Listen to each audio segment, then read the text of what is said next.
লোকের মেয়েরা যখন পার্লারে যায়। Excuse me. ইয়েস ম্যাম, বলুন কি করাবেন? আমি আপনাদের পার্লারের সবথেকে দামি যে সার্ভিসটা সেটা নিতে চাই। আচ্ছা, অনেকদিন পর একটা বড়লোক কাস্টমার পেলাম।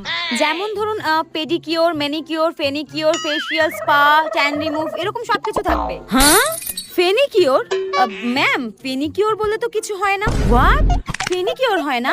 এত বড় একটা পার্লার চালাচ্ছেন আর ফেনিকিওর হয় না? সত্যি আপনাদের কি বাজেট নেই নাকি ফেনিকিওর রাখার? হ্যাঁ, এ তো দেখে মনে হচ্ছে পাপা কি বিক্রি হয়ে পারি।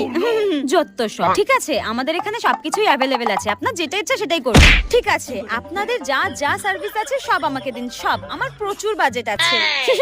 ঠিক আছে, আপনি বসুন, আপনাকে সব রকম সার্ভিস দেওয়া হবে, আর সবথেকে দামি সার্ভিসগুলো আপনাকে দেওয়া হবে। অনেকদিন পর এরকম গবেট পেয়েছি, গলাটা কুচুত করে কেটে নেব। ঠিক আছে, শুরু করুন এবার। এই বড় লোকের বিগড়ে যাওয়া মেয়েগুলোর গলা কাটতেই তো মজা। মিনিমাম 1.5-2 লাখ টাকার নিচে তো বিলই করবো না। আসুন, আপনার গলা কাটি।